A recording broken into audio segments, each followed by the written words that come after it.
Hello! ഹെഡ്മിലോഡിലേക്ക് എല്ലാവർക്കും സ്വാഗതം. ഞാൻ നിങ്ങളുടെ സ്വന്തം ബെൻസി. എല്ലാവർക്കും സുഖമല്ലേ?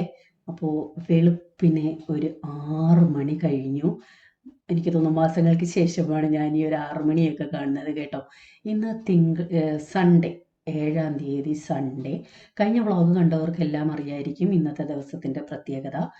വൈകിട്ട് നമ്മുടെ ഇവിടെ പ്രയറാണ് കേട്ടോ. അപ്പോൾ അതിൻ്റെ തയ്യാറെടുപ്പുകളാണ്. ഞാൻ നേരത്തെ തീരുമാനിച്ചിരുന്നു ചർച്ചിൽ പോകുന്നില്ല, കാരണം പോകാൻ പറ്റില്ല, കാരണം അത്രയ്ക്ക് ജോലികളുണ്ടല്ലോ. അപ്പോൾ രാവിലെ 5:30 കഴിഞ്ഞപ്പോഴേ ജോസൻ ബീഫ് എടുക്കാനായിട്ട് പോയി. പെട്ടെന്ന് വന്നിട്ട് ചർച്ചിൽ പോകണം എന്നുള്ള തീരുമാനത്തോടാണ് വെളുപ്പിനേ പോയത്. പക്ഷെ വന്നപ്പോൾ ഇത്തിരി ലേറ്റായി. അത് മാത്രമല്ല, ഇന്ന് ഞങ്ങൾക്ക് പ്രെയർ എന്ന് പറയുന്നത് കൊട്ടാരക്കര കോമൺ പ്രെയറാണ്, ചർച്ചിലല്ല. പക്ഷേ പോകാൻ പറ്റിയില്ല കേട്ടോ. അപ്പം ഞാൻ അങ്ങനെ പത്രം വായിക്കുന്ന യാതൊരു ശീലവും ഇല്ല. ഇടയ്ക്കൊക്കെ എന്തെങ്കിലും വിളിക്കുമ്പം, വീട്ടിൽ വിളിക്കുമ്പോഴായാലും അല്ലെങ്കിൽ മൂത്ത ചേച്ചിയെ വിളിക്കുമ്പോഴായാലും ഓരോ ന്യൂസൊക്കെ പറയുമ്പോൾ ഞാൻ ചോദിക്കും, ആണോ? ആ. അപ്പോൾ അമ്മ തന്നെ ഇങ്ങോട്ട് ചോദിക്കും, കുഞ്ഞെ നീ ഈ ന്യൂസൊന്നും കാണുന്നില്ലയോ, പേപ്പറൊന്നും വായിക്കുന്നില്ലയോ? സത്യമായിട്ട് ഞാൻ ന്യൂസും കേൾക്കാറില്ല, പത്രവും വായിക്കാറില്ല. ജോസാൻ എന്തെങ്കിലും പറയുമ്പോഴാണ് കാര്യങ്ങളൊക്കെ ഞാൻ അറിയുന്നത്.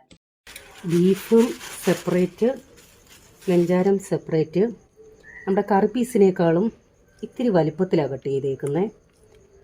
അപ്പം നമുക്ക് ഈ സംഭവത്തിനായതുകൊണ്ട് ഇച്ചിരി നെയ്യൊക്കെ ഉണ്ടെങ്കിലും കുഴപ്പമില്ല. ഞാൻ അച്ചാറിന് സാധാരണ ബീഫ് എടുക്കുന്നതാണ് ഇതുപോലെ പീസ് മാത്രമാക്കിയ, സെപ്പറേറ്റ് അവരെടുത്ത് തലേന്നേ വിളിച്ച് പറയും, അങ്ങനെയാണ് എടുക്കുന്നത്. അപ്പോൾ ഇത് ഇപ്പം നമ്മുടെ ഈ കറിക്കായതുകൊണ്ട് ഇത്തിരി നെയ്യൊക്കെ ഉള്ളത് കുഴപ്പമില്ല, അതുകൊണ്ട് അങ്ങനെ സെപ്പറേറ്റ് കട്ട് ചെയ്ത് മാറ്റിയിട്ടില്ല. നെയ്യൊക്കെ എല്ലും എല്ലാം ഉണ്ട്. അപ്പോൾ ആദ്യം ഇതിനെ ഒന്ന് കഴുകിയെടുക്കണം. കാലാവസ്ഥ കുഴപ്പമില്ല. 2 ദിവസത്തിന് മുമ്പ് പ്രതീക്ഷിക്കാതെ രാത്രി ഒരു മഴ.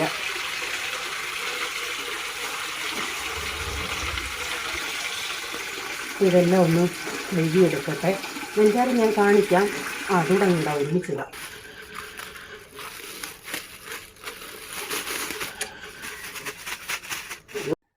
അപ്പോൾ ആദ്യം തന്നെ ഇന്നത്തെ വീഡിയോയുടെ വോയിസ് നിങ്ങൾക്ക് കറക്റ്റ് കേൾക്കാൻ പറ്റുന്നുണ്ടോ, ക്ലാരിറ്റി ഉണ്ടോ എന്നൊന്ന് പറയണേ.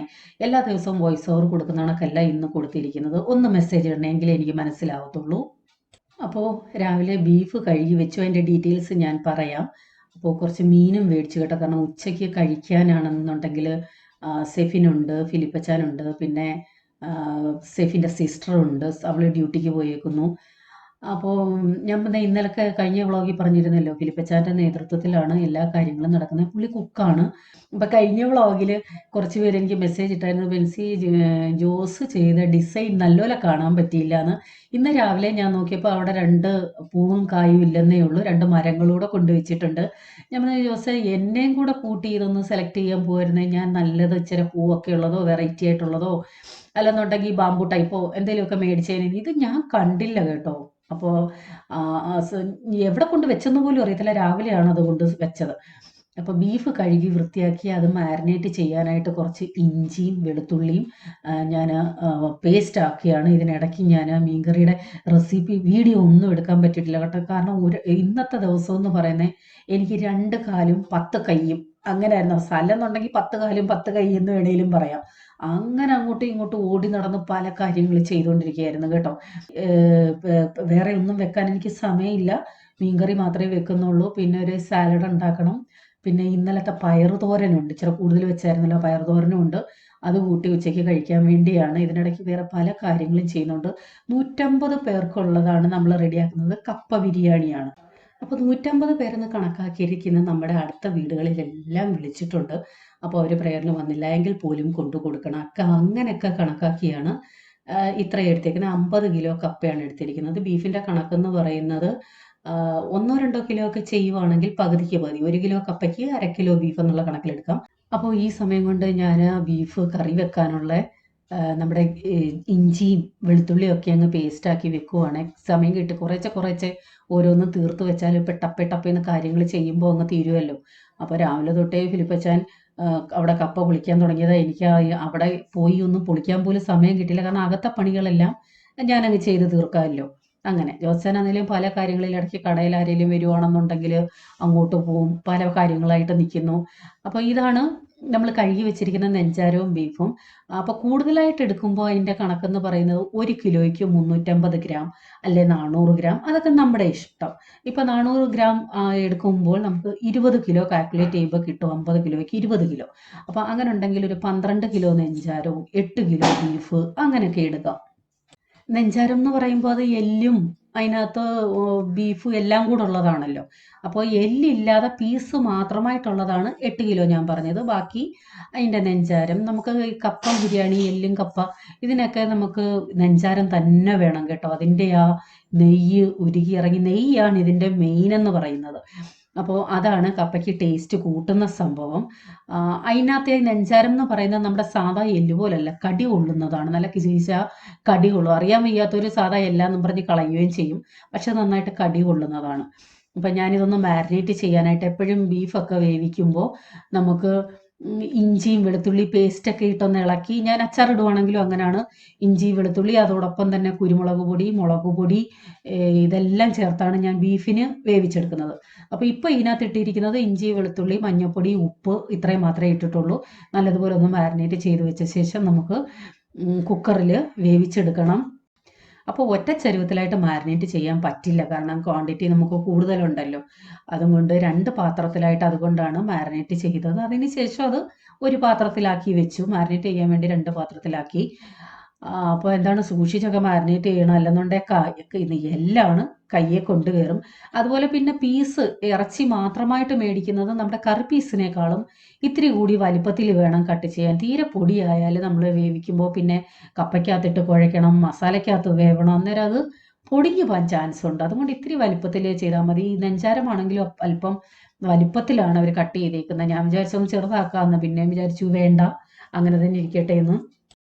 എൻ്റെ ഒരു സംശയം എന്താണെന്നറിയുമോ, ഈ കപ്പ ബിരിയാണി എല്ലും കപ്പയും അത് രണ്ടും രണ്ടാണോ ഒന്നാണോ? എനിക്ക് വലിയ വ്യത്യാസമൊന്നും തോന്നുന്നില്ല. അപ്പോൾ ചെറിയ അളവിൽ ഇതുണ്ടാക്കേണ്ടവർക്ക് ഞാൻ എല്ലും കപ്പയുടെ റെസിപ്പി ഓൾറെഡി ഇട്ടിട്ടുണ്ട്. നല്ല സൂപ്പർ റെസിപ്പിയാണ്, അത് ഒത്തിരി പേര് ട്രൈ ചെയ്തതാണ്. ഞാൻ അതിൻ്റെ ലിങ്ക് കമൻറ്റ് ബോക്സിൽ ഇട്ടേക്കാം. അപ്പോൾ അന്ന് ഞാൻ അതിനകത്ത് ചെയ്തപ്പോൾ നമ്മുടെ കപ്പ വേവിക്കുന്ന സമയത്ത്, കപ്പ വേവിക്കുമ്പോൾ അരപ്പ് ചേർക്കാറില്ലേ, തേങ്ങ, വെളുത്തുള്ളി, പച്ചമുളക്, ഇതൊക്കെ ചേർത്താണ് അന്ന് കപ്പ വേവിച്ചത്. പക്ഷേ ഇന്ന് നമ്മൾ ചെയ്തതിനകത്ത് അങ്ങനെ അരപ്പിടാതെയാണ് ചെയ്തിരിക്കുന്നത്. അതുപോലെ തന്നെ ബീഫ് കറിക്കകത്ത് ലാസ്റ്റിൽ തേങ്ങ വറുത്ത് കടു താളിച്ചിട്ടിട്ടുണ്ട്. അന്ന് ഞാൻ അങ്ങനെയൊന്നും ചെയ്തിട്ടില്ലായിരുന്നു കേട്ടോ. ഇത് രണ്ടുമേ എനിക്ക് വ്യത്യാസമായിട്ട് തോന്നിയുള്ളൂ, അതും ഇതും തമ്മിൽ. അല്ലാതെ വലിയ വ്യത്യാസം ഒന്നും തോന്നിയില്ല. ഇപ്പോൾ ഈ സമയം കൊണ്ട് മാരിനേറ്റ് ചെയ്ത് വെച്ചത് കുറേശ്ശെ കുറേശ്ശെ ഒരു 7 8 പ്രാവശ്യമായിട്ടാണ് ഞാനിത് കുക്കറിൽ വേവിച്ചെടുത്തത്. അപ്പം കപ്പ പൊളിക്കാനാണെങ്കിൽ അവിടെ കപ്പ പൊളിച്ചു, അതിനകം തന്നെ കൊത്താൻ പോലും എനിക്ക് അങ്ങോട്ട് ചെല്ലാൻ പറ്റിയില്ല. ഫിലിപ്പച്ചൻ തന്നെ കൊത്തി കഴുകി വാരി, നല്ല പണിയായിരുന്നു കേട്ടോ. 4-4.5 മണിക്കൂർ എടുത്തു. കപ്പ ബിരിയാണി എന്നൊക്കെ കേൾക്കുമ്പോൾ നമുക്ക് ഈസി ആയിട്ട് തോന്നും, പക്ഷേ നല്ല പണിയാണ് കപ്പ പൊളിച്ച് അരിഞ്ഞ് കഴുകുക എന്നുള്ളത്. കാരണം ബിരിയാണി, സാധാ ബിരിയാണി ആണെങ്കിലും അതിൻ്റെതായിട്ടുള്ള ബുദ്ധിമുട്ടുണ്ട്. ഫ്രൈഡ് റൈസ് ആണെങ്കിലും ഇപ്പം എനിക്ക് തോന്നുന്നു ഫ്രൈഡ് റൈസൊക്കെ പിന്നെ എളുപ്പമാണെന്ന് കേട്ടോ. കപ്പ ബിരിയാണി നല്ല പണിയാണ് ചെയ്യാനായിട്ട്. ഇതിനിടയ്ക്ക് ഒരു ചായ ഇട്ട് കൊടുക്കാൻ പോലും എനിക്ക് സമയം കിട്ടില്ലെന്ന് പറയുന്നതാ ശരി. അപ്പോൾ ഇതിനിടയ്ക്ക് പെട്ടെന്ന് ചായ ഇട്ടു. അതുപോലെ തന്നെ സെഫിൻ രാവിലെ ഒന്നും കഴിക്കാതാണ് ഇവിടെ കൂടെ നടക്കുന്നത്. മേളത്തെ എലിസബത്ത് അച്ഛൻ്റെ അവിടുത്തെ എലിസബത്ത് അമ്മാമ്മയുടെ അവിടെ എന്തൊക്കെയാന്ന് പറയുന്നത്, വാക്കുകളൊന്നും ചിലപ്പോൾ കിട്ടാറില്ലെന്നേ, അങ്ങനെ അബദ്ധം പറ്റുന്നയാ. എലിസബത്ത് അമ്മാമ്മയുടെ അവിടുത്തെ അച്ഛൻ കപ്പയുടെ തൊലി എടുക്കാൻ വന്നതാണ് കേട്ടോ. അവിടെ പശു ഉണ്ടല്ലോ, അപ്പം വെറുതെ വേസ്റ്റ് ആക്കുന്ന എന്തിനാന്നും പറഞ്ഞ് അങ്ങനെ അതെടുക്കാനായിട്ട് വന്നതാണ് കേട്ടോ. അപ്പോൾ ഇടയ്ക്ക് പല ക്ലിപ്പുകളും ഞാൻ എടുത്തിട്ടില്ല. അപ്പോൾ ഇതിൻ്റെ കുറച്ച് പ്രിപ്പറേഷനൊക്കെ ഞാൻ കഴിഞ്ഞ വ്ളോഗിൽ രാത്രി ഞങ്ങൾ ഉള്ളി പൊളിച്ച് വെക്കുന്നതും കുറേ അറേഞ്ച്മെൻറ്റ്സും ഒക്കെ ഞാൻ കഴിഞ്ഞ വ്ളോഗിൽ കാണിച്ചിരുന്നു. അത് കാണാത്തവർ അതൊന്ന് കണ്ടു നോക്കണേ. എന്തൊക്കെ വീഡിയോ എടുത്തോ ഇല്ലെന്ന് എനിക്ക് പോലും അറിയത്തില്ല. ഓർക്കുമ്പോൾ അയ്യോ വീഡിയോ എടുക്കണമല്ലോ എന്ന് ഓർക്കുമ്പോൾ പെട്ടെന്ന് ക്യാമറ എടുക്കും. തിരക്കല്ലേ, അപ്പം ആരെങ്കിലും എടുത്ത് തരാനുണ്ടെങ്കിൽ കുഴപ്പമില്ല കേട്ടോ, നമുക്കങ്ങ് ചെയ്താൽ മതി. ഓടി നടന്ന ഒരാളോട് എടുക്കാനുണ്ടെങ്കിൽ. അപ്പോൾ അതുമില്ല, എല്ലാ ഗുസ്തിയും ഞാൻ തന്നെ ഒരുമിച്ച് ചെയ്യുമായതുകൊണ്ട് ഇടയ്ക്കൊക്കെ ക്ലിപ്സ് എടുക്കാൻ മറന്നു പോകുന്നുണ്ട് കേട്ടോ. അപ്പം ചോറ് തിളപ്പിച്ചിട്ടു, മീൻ കറിയായി, പിന്നെ ഒരു ബാച്ച് നമ്മുടെ നെഞ്ചാരോ കാര്യങ്ങളും എല്ലാം കുക്കറിലോട്ട് വെച്ച്. ഒത്തിരി വലിയ കുക്കർ എൻ്റെ കയ്യിലില്ല. ഇപ്പം 10 കിലോ ബീഫ് അച്ചാർ ഇടുവാണെങ്കിലും ഞാൻ ആ 10 കിലോ എൻ്റെ ഈ കുക്കറിൽ 2 പ്രാവശ്യമായിട്ടാണ് വേവിച്ചെടുക്കുന്നത്. പിന്നെ ഇടയ്ക്ക് ചായ രാവിലെ തൊട്ട് ഒരു ചായ ഒന്നും ഞാൻ കുടിച്ചിട്ടില്ല. ഇപ്പോൾ സമയം 10:45 കഴിഞ്ഞു. 11:06 കുറേ പണികളുണ്ട് ഇനി. അപ്പോൾ ഇടയ്ക്കിടയ്ക്ക് ഇതുപോലെ വരാം. വേറെ തീരുന്നത് വരെ എനിക്കൊരു സമാധാനമില്ല കേട്ടോ. ടെൻഷൻ എന്ന് വെച്ചാൽ അയ്യോ എല്ലാം എങ്ങനെയൊക്കെയാണ് എന്തൊക്കെയാണ് ഓരോ പ്രാവശ്യത്തെയും പ്രകടനം അങ്ങനെ തന്നെയാണ് കേട്ടോ. കൺവെൻഷൻ വെച്ചപ്പോഴായാലും ഇപ്പോഴായാലും ടെൻഷനാണ്. അതെല്ലാ വീട്ടമ്മമാരും ഇങ്ങനെ തന്നെ ആയിരിക്കും. ഇതാണ് ഇവിടുത്തെ സുന്ദരി പൂച്ച. അവളുടെ പേരാണ് സുന്ദരി എന്ന്. ഞങ്ങളുടെ അല്ല കേട്ടോ. ഇത് ഞാൻ കഴിഞ്ഞ വ്ളോഗിൽ കാണിച്ച കള്ളിപ്പൂച്ചയുടെ കൂട്ടല്ല, ഒരു പാവം പൂച്ചയാണ് കേട്ടോ. അകത്തൊന്നും കയറത്തില്ല, ഒരു ശല്യവും ഇല്ല. അപ്പോൾ കഴിഞ്ഞ വ്ളോഗിൽ ഞാൻ എന്താണ് ചെയ്യുന്നതെന്ന് സസ്പെൻസ് ആയിട്ട് ഇരിക്കട്ടെ എന്ന് പറഞ്ഞു. പക്ഷേ നിങ്ങൾക്കൊക്കെ അറിയാം, ബിജീസ് കിച്ചൺ എൻ്റെ ചേച്ചിയുടെ ചാനലാണ്. അവളുടെ വ്ളോഗിൽ അവൾ പറഞ്ഞിരുന്നു കേട്ടോ. എനിക്ക് സമയമില്ലാത്തതുകൊണ്ട് ഇപ്പം അവളുടെ 2-3 വ്ളോഗ് ഞാൻ കണ്ടില്ല, സമയം കിട്ടാത്തതുകൊണ്ട്. അപ്പോൾ അവൾ എനിക്ക് മെസ്സേജ് ഇട്ട് വേടി, നീ സസ്പെൻസ് ആയിട്ട് വെച്ചേക്കുമായിരുന്നു, എനിക്ക് അറിയത്തില്ലായിരുന്നു, ഞാൻ എൻ്റെ വ്ളോഗിൽ പറഞ്ഞിട്ടുണ്ടെന്ന്. അപ്പോൾ അങ്ങനെ കുറച്ച് പേർക്ക് അറിയാം എന്താ കൊടുക്കുന്നതെന്ന്. ബീഫ് അച്ചാറും ദോശയാ. അവന് വേറെ എങ്ങും സ്ഥലമില്ല. ആണ്ടെ ഇതിൻ്റെ മണ്ടയിലാണ് കയറിയിരിക്കുന്നത്. ഇത്രയും കസേരകൾ ഇവിടെ കിടന്നിട്ട്. സുന്ദരി സുന്ദരി സുന്ദരി അവളും ഇന്നും ഇവിടെ വരുന്ന, അവൾക്ക് ഒരു കുഴപ്പമില്ല. അതാ പെരക്കകത്ത് ഇതുവരെ കയറിയിട്ടില്ല. അപ്പോൾ കോമൺ ആയിട്ട് യൂസ് ചെയ്തുകൊണ്ടിരിക്കുന്ന ജഗ്ഗുകളും ഗ്ലാസ്സുകളും ഒക്കെ ഞാൻ കഴുകി വെച്ചു. ഇത് അങ്ങനെ എപ്പോഴും യൂസ് ചെയ്യാറില്ല. ഇതുപോലെ ഗസ്റ്റുകൾ വരുമ്പോഴോ എന്തെങ്കിലും പ്രോഗ്രാംസ് ഒക്കെ ഉള്ളപ്പോഴോ ആണ് ഇങ്ങനെയുള്ള ഈ ജഗ്ഗ് എടുത്ത് പുറത്ത് വെക്കുന്നത്. അല്ലാതെ തന്നെ ഗ്ലാസിൻ്റെ തന്നെ കോമൺ ആയിട്ട് യൂസ് ചെയ്യുന്നതുകൊണ്ട് അതെല്ലാം റെഡിയാക്കി വെച്ചു. അപ്പോൾ ജോസൻ അവിടെ ഗ്ലാസ് കഴുകുന്നു. ഈ സമയം കൊണ്ട് ഞാൻ കുടിക്കാൻ വെള്ളം തിളപ്പിക്കാൻ അങ്ങോട്ട് വെച്ചു. കാരണം രാവിലെ തിളപ്പിച്ചിട്ടെങ്കിലേ വൈകുന്നേരം ആകുമ്പോഴത്തേക്ക് തണുക്കത്തുള്ളേ. അതല്ലാതെ വെള്ളം തിളപ്പിക്കാൻ ലേറ്റാവും തോറും അത് തണുക്കാനും സമയമെടുക്കും. എല്ലാവർക്കും ആവശ്യമുള്ള ഒരു സംഭവമാണല്ലോ ഈ വെള്ളം എന്ന് പറയുന്നത്. വലിയൊരു കലമാണ് കേട്ടോ, അത് നിറച്ചു വെച്ചിട്ടുണ്ട്.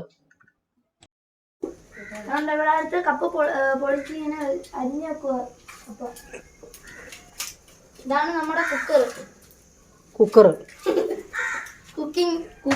ഇതാണ് നമ്മുടെ കുക്കർ. ആളെ കാണില്ലേ. അപ്പോൾ പല കാര്യങ്ങളുടെ ഇടയ്ക്ക് കുറേശ്ശെ സമയം കിട്ടിയപ്പോൾ ഇഞ്ചിയും വെളുത്തുള്ളിയും എല്ലാം ഞാനങ്ങ് പേസ്റ്റാക്കി വെച്ചു. ബീഫ് വേവിക്കാനായിട്ട് ഞാൻ എൻ്റെ കുക്കറിൽ ആദ്യത്തെ ബാച്ച് ഒരു 3 വിസിലടിച്ചപ്പോൾ ഇത്തിരി കൂടുതൽ വെന്തുപോയി. അതിനുശേഷം 2 വിസിലേ അടുപ്പിച്ചിട്ടുള്ളൂ. ഓരോരുത്തരുടെയും കുക്കറിൽ ഡിപ്പെൻഡാണ് കേട്ടോ. മുക്കാൽ പോലും വേവണ്ട. കാരണം അതിന് ശേഷം അരപ്പിനകത്ത് കിടന്ന് നന്നായിട്ട് വേവണമല്ലോ. പിന്നെ കപ്പയ്ക്കകത്ത് കിടന്ന് ഇളക്കുമ്പോൾ അത് പൊടിഞ്ഞു പോവുകയും ചെയ്യല്ലേ. അപ്പോൾ സൂസമാമയും മിനിമാമയൊക്കെ രാവിലെ ചർച്ചിൽ പോയായിരുന്നു. ഞാൻ പറഞ്ഞല്ലോ കോമൺ മീറ്റിംഗ് ആയിരുന്നു കൊട്ടാരക്കര. അവിടെ ഫുഡ് ഉണ്ടായിരുന്നു. അത് കഴിഞ്ഞിട്ട് ഒരു 1:30 കഴിഞ്ഞപ്പോഴത്തേക്ക് അവരെത്തി. 1:30-2 മണി കഴിഞ്ഞു. അപ്പോഴത്തേക്ക് ഞാൻ എന്നെ കൊണ്ട് ചെയ്യാൻ പറ്റുന്ന എല്ലാം ഒരു സൈഡിൽ റെഡിയാക്കി വെച്ചു. ബീഫെല്ലാം പല ബാച്ചായിട്ട് വേവിച്ച് വെച്ചായിരുന്നു.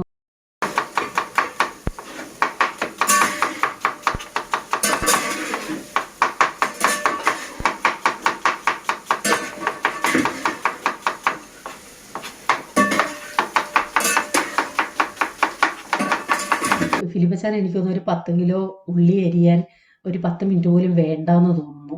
എനിക്കിങ്ങനെ അരിയാൻ അറിയില്ല കേട്ടോ. മെയിൻ കുക്കുമാരൊക്കെയാണ് ഇങ്ങനെ ചെയ്യുന്നത്. എനിക്ക് എന്തും അത് പച്ചമുളകായാൽ പോലും കയ്യിലെടുത്ത് പിടിച്ച് അരിഞ്ഞാണ് ശീലം. കട്ടിംഗ് ബോർഡിൽ വെച്ചിട്ട് ഒരു ശീലമില്ല. ഇനിയിപ്പോൾ എല്ലാം ഒന്ന് ശീലിക്കണം. അപ്പോൾ ഇന്നലെ എല്ലാം കഴുകി റെഡിയാക്കി വെച്ചത് കൊണ്ട് ഒരു ബുദ്ധിമുട്ടും ഇല്ലായിരുന്നു. ആവശ്യത്തിന് ഓരോന്നും എടുത്ത് അരിഞ്ഞാൽ മതി. ഇവിടെ എത്ര ഷെഫുകളാണെന്നറിയാവോ? വാ ഓടി വാ. പെട്രോൾ ഇല്ലേ വണ്ടിയെ?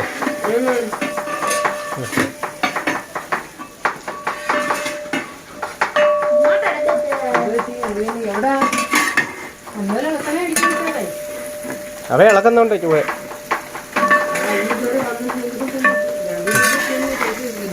എല്ലാത്തിനും ഓൾറൗണ്ടറായിട്ടാണ് സെഫിൻ. അപ്പോൾ എല്ലാവരുടെയും കൈ ബിസിയാണ്. അതുകൊണ്ട് അവനാണ് ഇളക്കുന്നത്. എൻ്റെ വലിയ ഇൻഡാലിയത്തിൻ്റെ ഉരുളിയാണ് വെച്ചിരിക്കുന്നത്. അതിനകത്തോട്ട് വെളിച്ചെണ്ണ ഒഴിച്ചിട്ട് കൊച്ചുള്ളിയാണ് ആദ്യം ഇട്ട് ഇളക്കുന്നത്. കൊച്ചുള്ളി ഏകദേശം 3/4 വഴണ്ടതിന് ശേഷമാണ് സവാള ഇടുന്നത് കേട്ടോ. കാരണം കൊച്ചുള്ളിക്കാണ് മൂപ്പ് കൂടുതൽ. കൊച്ചുള്ളി ഏകദേശം ഒന്ന് വൈകിട്ട് വന്നപ്പോൾ അതിനകത്തേക്ക് സവോള ഇട്ടു. കാരണം സവോളയൊക്കെ ഇതിന് നല്ലപോലെ വേണം കേട്ടോ. കൊച്ചുള്ളിയും സവോളയൊക്കെ നന്നായിട്ട് ചേർത്തിട്ടുണ്ട്. കാരണം നമ്മുടെ കപ്പയ്ക്കകത്തും ഈ ഗ്രേവിയൊക്കെ പിടിക്കണമല്ലോ. ഉപ്പ് തലയിൽ ചൊന്നുകൊണ്ട് വരുന്നു. ആ വീഡിയോ എന്താ എടുക്കാൻ യൂട്യൂബിൽ അങ്ങോട്ട് ഇടാനുണ്ട്. അയ്യോ, ഞാൻ അന്നേരം ചക്ക വരട്ടുന്നേന്ന് ഓർത്ത് നോക്കിയേ. 4 മണിക്കൂർ ഈ പുകയടിച്ച് വെളുപ്പിന് 1 മണിക്ക് 2 മണിക്കാ തീരുന്നേ. ആ തന്നെ ഇവിടെ കുത്തിയിരിക്കും.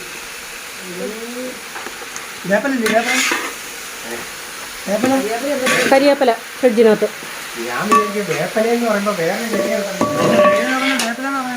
ആ ചെറിയ കവർ എടുക്കേ. കിട്ടിയോ അടുക്കള ഫ്രിഡ്ജിൽ?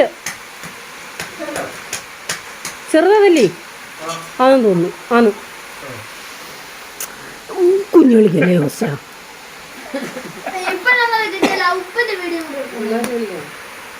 ആ കഴുകി വെച്ചേക്കോ. എല്ലാം ഞാൻ കഴുകി വെക്കത്തുള്ളൂ. ഒരേ ദിവസം ഇവിടെ ഒരു ടേബിൾ വേണോ?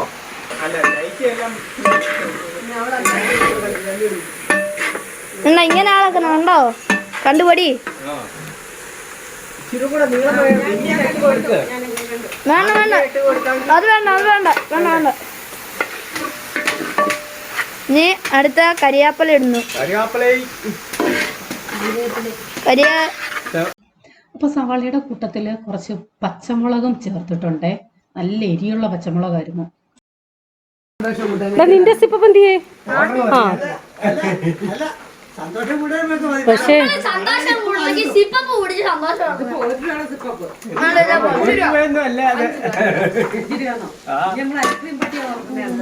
അടുത്തത് ഐസ്ക്രീമേ. ഒരു ഫാമിലി പാക്ക് അങ്ങ് ഫുൾ എടുക്കുക.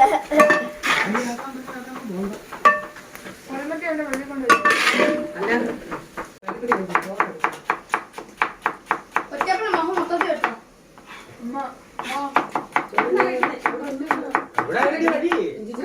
ഞങ്ങൾ ഉച്ചയ്ക്കത്തെ ഫുഡ് കഴിച്ചപ്പോൾ ഏകദേശം ഒരു 3 മണിയാകാറായി കേട്ടോ. കാരണം പല കാര്യങ്ങളാലും ഓരോന്നോരോന്ന് തീ കത്തിച്ചതിനനുസരിച്ച് അതിനകത്ത് ഇടുകയും വേണമല്ലോ. അപ്പോൾ ഇതിനിടയ്ക്ക് കഴിച്ചുകൊണ്ടിരുന്നതിനിടയ്ക്കാണ് സവാള നന്നായിട്ടൊന്ന് വഴണ്ടതിന് ശേഷം ഇഞ്ചിയും വെളുത്തുള്ളിയും പേസ്റ്റ് ഇട്ടു. അതിൻ്റെ വീഡിയോ എനിക്ക് കിട്ടിയിട്ടില്ല. അതിനുശേഷം മുളക് പൊടി, മല്ലിപ്പൊടി, മഞ്ഞൾപ്പൊടി, ഗരം മസാല, മീറ്റ് മസാല ഇതെല്ലാം കൂടി ഇട്ട് നല്ലതുപോലെ, കുരുമുളക് പൊടി ഇതെല്ലാം കൂടി നല്ലതുപോലെ ഇട്ട് ഇളക്കി യോജിപ്പിക്കണം. കാശ്മീരി മുളക് പൊടി മാത്രമാണ് ഇട്ടിരിക്കുന്നത്. അധികം എരി ഇട്ടിട്ടില്ല. കാരണം ഈ വരുന്നവർ എരി കൂട്ടുന്നവരാണോ അല്ലയോ എന്ന് നമുക്കറിയില്ലല്ലോ.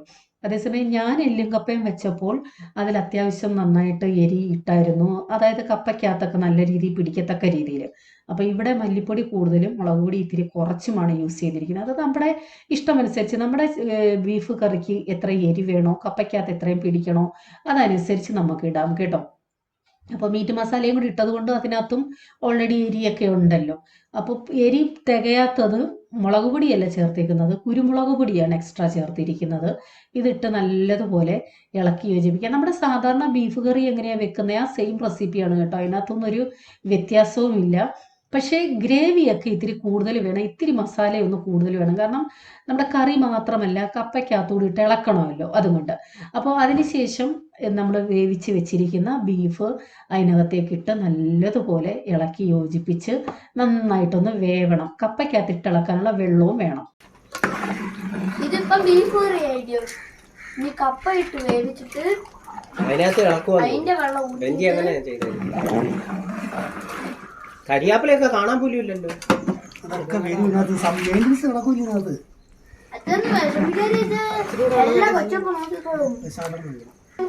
അറിയാൻ വയ്യാത്തവരെല്ലാം എന്നും പറഞ്ഞ് കളയുകയും ചെയ്യും. നല്ലപോലെ കിരികിരാ കടികൊള്ളുന്നേ ഉള്ളൂ. പച്ചവശായിരിക്കും. ആവശ്യത്തിന് മല്ലിയിലയും ചേർക്കണം. പ്രത്യേകം ശ്രദ്ധിക്കണം, നമ്മുടെ കറിക്ക് അത്യാവശ്യം ഗ്രേവി വേണം, അതായത് വെള്ളം വേണം കേട്ടോ. കാരണം കപ്പയ്ക്കകത്തിട്ട് ഇളക്കണമല്ലോ. കപ്പയെന്ന് പറയുന്നത് തണുക്കും തോറും അങ്ങ് ഇരുന്ന് കട്ടയാവും. അതനുസരിച്ച് നമുക്ക് ഇത്തിരി ലൂസാക്കി വേണം കപ്പ ഉടയ്ക്കാൻ.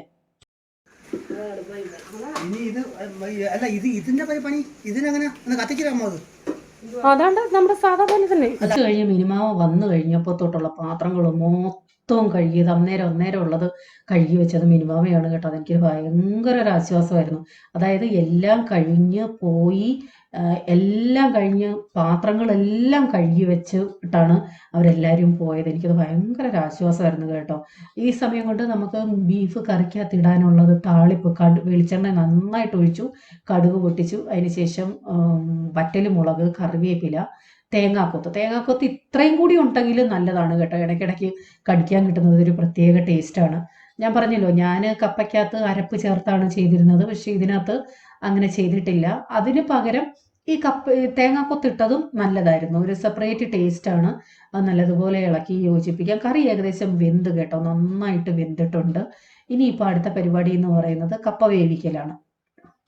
അപ്പോൾ ഇത് കൊടുക്കാൻ കാര്യം രാത്രി ആയതുകൊണ്ട് ഊണ് വേണ്ടാന്ന് തീരുമാനിച്ചു. അല്ലെങ്കിൽ പിന്നെ എല്ലായിടത്തും ബിരിയാണി അല്ലെ ഫ്രൈഡ് റൈസ്. അപ്പോൾ ഒരു വെറൈറ്റി ആയിക്കോട്ടെ എന്ന് ചിന്തിച്ചാണ് ഞങ്ങൾ ഇത് ഡിസൈഡ് ചെയ്തത്. കാരണം പൊതുവെ ആരും അങ്ങനെ കപ്പ ബിരിയാണി കൊടുത്ത് കണ്ടിട്ടില്ല. ഞങ്ങളുടെ ചർച്ചിലെങ്ങും കപ്പ ബിരിയാണി കൊടുത്ത് കണ്ടിട്ടില്ല.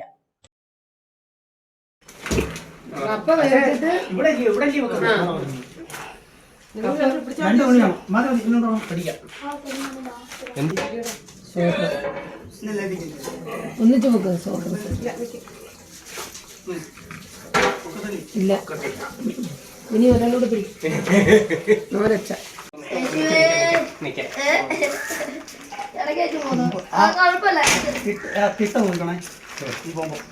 ജോസഫ് വെപ്രാളം പിടിക്കാതെ പതുക്കെ.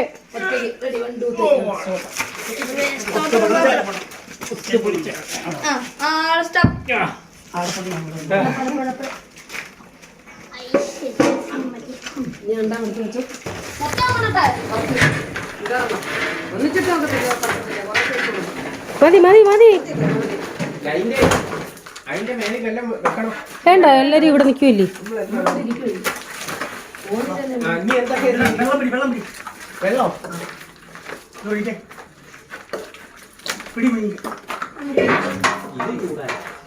താഴോട്ട് എടുത്ത് വെക്ക, തറയിലോട്ട് വെച്ചോ. മതിയോ?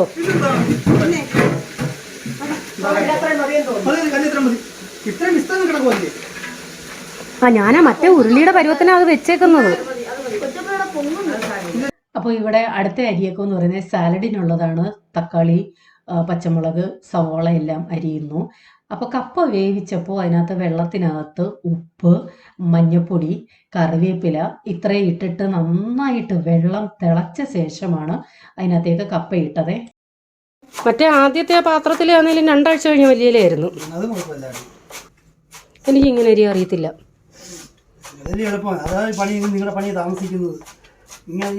എനിക്ക് കയ്യെ പിടിച്ച് അരിയാനേ അറിയൂ. ഉള്ളി ആയാലും 2-3 ദിവസത്തിന് മുമ്പ് നാരങ്ങ വെള്ളയച്ചാറിട്ട് പച്ചമുളക്, ഒരു 3 കിലോ പച്ചമുളക് അരിഞ്ഞ എൻ്റെ കയ്യ്. ഇത് കുഴപ്പമില്ല മോനെ, പൈപ്പ് നല്ലപോലെ നടയടാ.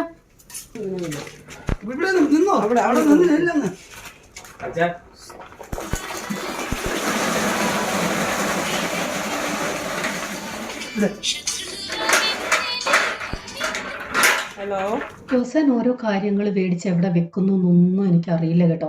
ഞാൻ ആ ഫ്രണ്ടിൽ കസേരയൊക്കെ ഇട്ടോന്ന് അറിയാൻ വേണ്ടി ഈ റൂമിൽ കൂടെ ഒന്ന് പാസ് ചെയ്തു പോയപ്പോൾ അവിടെ എന്തോ ഇരുന്ന് മിന്നുന്നു. നോക്കിയപ്പോഴാണ് ഈ സംഭവം കണ്ടത്. ഇത് എപ്പോൾ ഫിറ്റ് ചെയ്തെന്നോ മേടിച്ച് എവിടെ വെച്ചിരുന്നോന്നോ ഒന്നും എനിക്കറിയില്ല. ഞാൻ പറയുക, ഞാൻ ഈ വീട്ടിലെ അല്ലേ, കാരണം എന്തൊക്കെ സാധനങ്ങൾ ഇവിടെ മേടിച്ച് വെക്കുന്നൊന്നും ഞാൻ അറിയുന്നില്ല.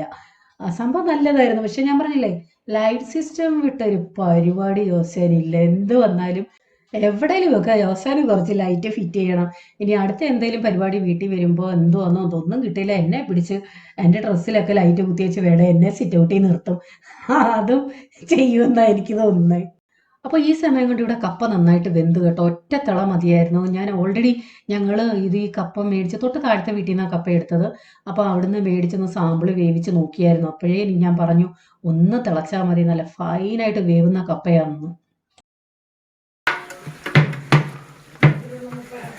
ചീനി ഉടച്ചോണ്ടിരിക്കുക. ഇപ്പൊ ഫസ്റ്റ് റോ ഇട്ടിട്ട് ഉടച്ചോണ്ടിരിക്കും.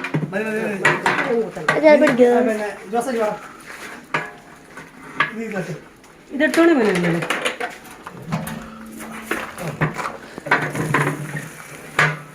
ഇപ്പൊ ചൂടാ. അച്ഛനെ വിളി. ഇല്ല സാറേ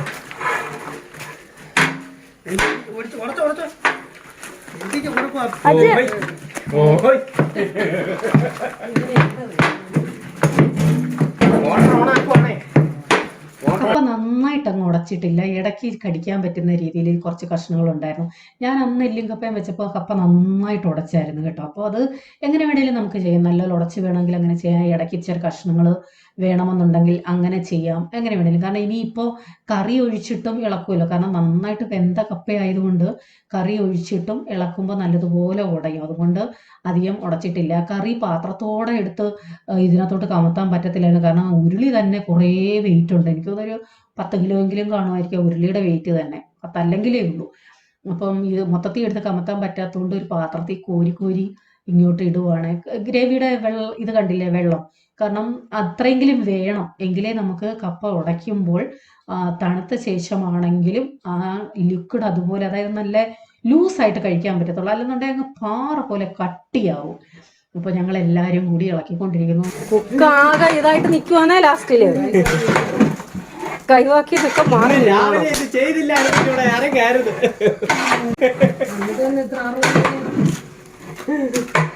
ഒറ്റ സാധനം ഉണ്ടാക്കിയതാണ് ഇപ്പൊ.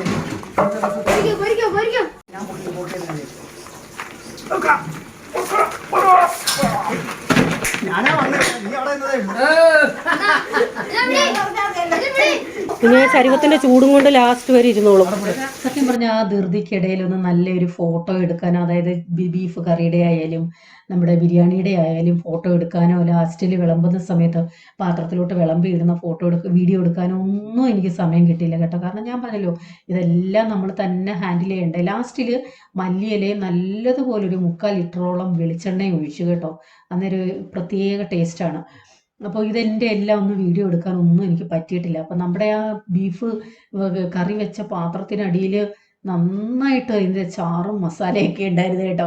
അപ്പോൾ സൂസമാമ പറഞ്ഞൊരു കാര്യം ചെയ്യും, ഒരു ബ്രെഡ് എടുക്ക്, അത് ഇതിനകത്ത് പുരട്ടി വെറുതെ വേസ്റ്റ് ആക്കണ്ടല്ലോ എന്ന്. ഞാൻ പറയുന്നു, പണ്ട് അച്ചാർ എടുത്ത സമയത്ത് ആദ്യമൊക്കെ ഇതുപോലെ ഉരുളിയിലിട്ട് കഴിക്കാൻ ഭയങ്കര ഇൻട്രസ്റ്റ് ആയിരുന്നു. ഇപ്പം ബീഫായാലും മീനായാലും എന്തായാലും ലാസ്റ്റ് അരപ്പ് അതുപോലെ കഴുകി കളയുക, കാരണം കഴിച്ചു മടുത്തു.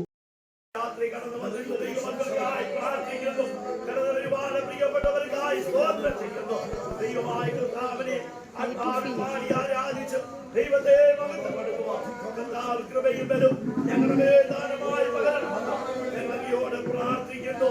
കർത്താവേ, മകനത്തിന് വേണ്ടി സ്തോത്രം ചെയ്യുന്നു.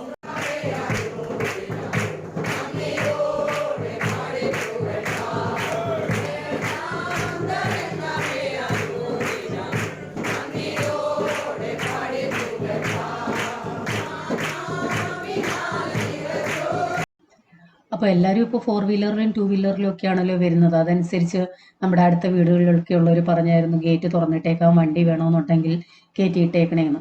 അപ്പോൾ നമ്മുടെ അടുത്ത വീടുകളിൽ ഞങ്ങളുടെ ചർച്ചിലല്ലാത്തവരും എല്ലാവരും വന്ന് സഹകരിച്ചായിരുന്നു കേട്ടോ. നല്ല സന്തോഷമായിരുന്നു.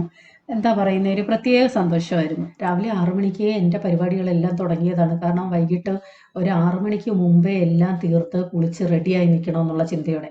പക്ഷേ എല്ലാം കഴിഞ്ഞപ്പോൾ തന്നെ ഒരു 6:15 കഴിഞ്ഞു. പിന്നെ കുളിച്ചു എന്നൊന്ന് പേര് വരുത്തി പെട്ടെന്ന് കുളിച്ച് ഡ്രസ്സിട്ട് ഇറങ്ങുമായിരുന്നു. 6:40 ആയപ്പോൾ 6:30 മുമ്പേ എല്ലാവരും വന്നു തുടങ്ങി. 6:40 ആയപ്പം meeting ആരംഭിച്ചേ.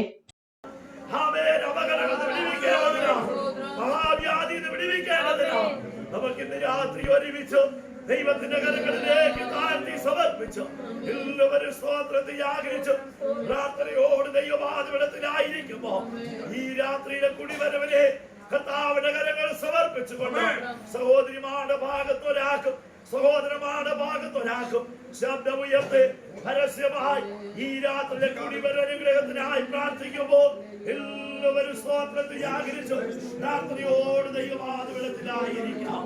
Hallelujah, hallelujah. Praise the Lord. ദൈവത്തിന് മഹത്വം, ദൈവത്തിന് മഹത്വം. വീഡിയോയിൽ ഇവിടുത്തെ ഭാഗങ്ങളൊക്കെ വെട്ടം കാണുന്നില്ല എങ്കിലും നല്ല വെട്ടമുണ്ട് കേട്ടോ. കാരണം അത് നമ്മൾ വീഡിയോ എടുക്കുമ്പോൾ അതിനനുസരിച്ചുള്ള സ്ഥലത്ത് നിന്ന് എടുത്തെങ്കിലേ വെട്ടം കറക്റ്റ് കിട്ടത്തുള്ളൂ. അപ്പോൾ ലാസ്റ്റിൽ ഞാൻ അധികം അങ്ങനെയൊന്നും വീഡിയോ എടുത്തിട്ടില്ല കേട്ടോ കഴിക്കുന്നതൊന്നും. കാരണം എനിക്കറിയില്ലല്ലോ ഇപ്പോൾ ചർച്ചിൽ ആർക്കൊക്കെ അത് ഇഷ്ടപ്പെടും ഇഷ്ടപ്പെടില്ല. അതുകൊണ്ട് ആരുടെയും ഫേസ് ഒന്നും മനസ്സിലാവാത്ത രീതിയിൽ സിറ്റ് ഔട്ടിൽ നിന്ന് ഞാൻ കുറച്ച് വീഡിയോയെ എടുത്തിട്ടുള്ളൂ. കാരണം നമ്മൾ ആരെയും ബുദ്ധിമുട്ടിക്കരുതല്ലോ. കാരണം പലർക്കും വീഡിയോയിൽ കാണുന്നത് ഇഷ്ടമാവണമെന്നില്ല. ഇതിലും കൂടുതൽ സാധാരണ ഞങ്ങളുടെ പ്രയറിന് കാണുന്നതാണ്. ഒരു 100, 120 പേരൊക്കെ ചില പ്രയറിന് വന്നിട്ടുണ്ട്. അപ്പോൾ ഈ ബുധനാഴ്ച തൊട്ട് ഞായറാഴ്ച രാവിലത്തെ മീറ്റിംഗ് വരെ കൊട്ടാരക്കരയിൽ കൺവെൻഷനും മീറ്റിംഗും നടക്കുകയായിരുന്നു. രാവിലെയും വൈകിട്ടും അതിന് പോയി സംബന്ധിച്ചവരുണ്ട്. അത് കഴിഞ്ഞിട്ട് വീണ്ടും ഞായറാഴ്ച മീറ്റിംഗ് വെച്ചപ്പോൾ പലർക്കും ഒരു ബുദ്ധിമുട്ടായിട്ടൊക്കെ തോന്നിക്കാണും. അതായിരിക്കാം ആള് കുറഞ്ഞത്. അപ്പോൾ ഞാൻ പറഞ്ഞല്ലോ, പ്രാർത്ഥന മാറ്റി വെക്കാഞ്ഞതിൻ്റെ റീസൺ എന്ന് പറയുന്നത് ഓൾറെഡി ഒരു പ്രാർത്ഥന ഡിസൈഡ് ചെയ്തായിരുന്നു. അന്നേരം എനിക്ക് പനിയായി കിടപ്പായി, അത് മാറ്റി വെച്ചു. വീണ്ടും രണ്ടാമത് ഡിസൈഡ് ചെയ്തപ്പോൾ മരണം, അങ്ങനെ മാറ്റി വെച്ചു. പിന്നെ വീണ്ടും മാറ്റി വെക്കണ്ടെന്ന് വെച്ചു. കാരണം 2 ആഴ്ച മുമ്പ് കൊണ്ടുവന്ന കസേരയും പാത്രങ്ങളും ഒക്കെ അവരുടെ അടുത്ത് റീസൺ പറഞ്ഞപ്പോൾ അവർ പറഞ്ഞു സാരമില്ല, അവിടെ ഇരിക്കട്ടെ, എന്തെങ്കിലും അത്യാവശ്യം ഉണ്ടെങ്കിൽ വണ്ടി വിട്ടടിപ്പിച്ചോളാം, അല്ലെന്നുണ്ടെങ്കിൽ നിങ്ങളുടെ മീറ്റിംഗ് കഴിഞ്ഞിട്ട് ഇങ്ങനെ കൊണ്ടുവന്നാൽ മതിയെന്ന്. അപ്പോൾ അത് 2 ആഴ്ചയായിട്ട് ഇവിടെ ഇരിക്കുന്നു, അത് കൊണ്ട് കൊടുക്കണം, അതുകൊണ്ടൊക്കെ പിന്നെ മാറ്റി വെക്കണ്ടെന്ന് വിചാരിച്ചു. അപ്പോൾ അപ്പുറത്ത് ബാക്കി എല്ലാവരും കഴിക്കുന്നു.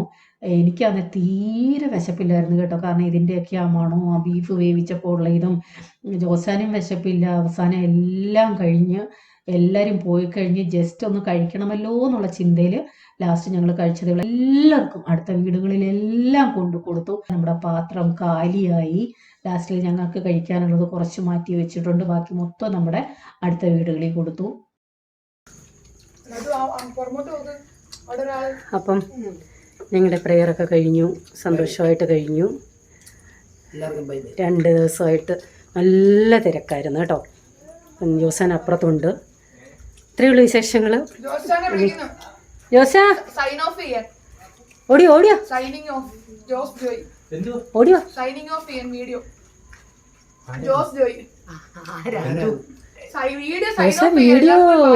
ബൈ പറഞ്ഞ് നിർത്താനാ. ബൈ പറയണ്ട, കുറെ ഉണ്ട് ഇനി.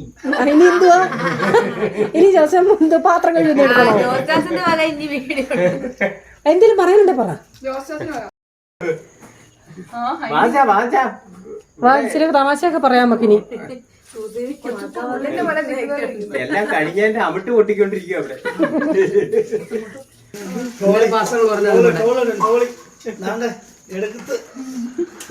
അയ്യോ, അത് പവിഴമുത്ത അച്ഛാ.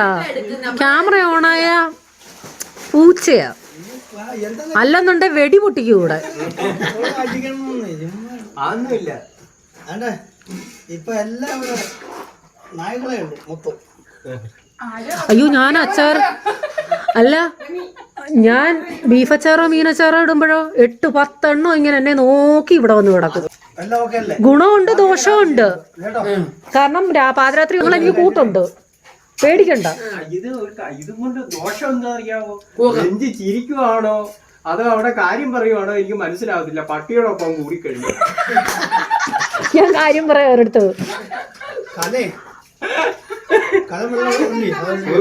ഒരു ദിവസം ഞാൻ അപ്പുറത്തുനിന്ന് ഇപ്പുറത്ത് വരുന്നു, നോക്കിയപ്പോ എന്ത് ഞാൻ വിചാരിച്ചു ആരാ, നോക്കിയപ്പോ പട്ടിയായിട്ടുള്ള സംഭാഷണം നടക്കുന്നത്. ഭർത്താവുള്ളതോ മിണ്ടുന്നില്ല. ഒരാൾ ഇവിടെ ലാസ്റ്റിൽ ഉണ്ടാവ് കഴിയാൻ വേണ്ടി ഉടുപ്പൊക്കെ ഊരിയിട്ടിട്ട് നിൽക്കുന്ന കണ്ടോ. എല്ലാത്തിലും കൈവെക്കുമെന്ന് പറഞ്ഞാൽ എല്ലാത്തിലും അവൻ കൈവെക്കും. അപ്പോൾ രാത്രിയിൽ ഞാനിവിടെ അച്ചാറിടുമ്പോഴേ അടുത്തൊക്കെയുള്ള പട്ടികളൊക്കെ ഈ പറമ്പിൽ ഇങ്ങനെ വന്ന് കിടക്കും. അതിനെക്കുറിച്ചാണ് ഇപ്പം സംസാരിച്ചത് കേട്ടോ. ഞാൻ അവരുടെ കാര്യം പറയും, കാരണം ഞാനും അവരും മാത്രമേ കാണത്തുള്ളൂ.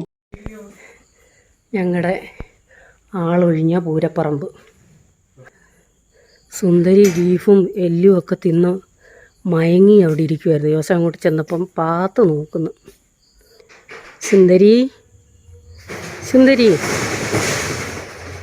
സുന്ദരി, അവിടെ പേര് സുന്ദരി എന്നാണ്.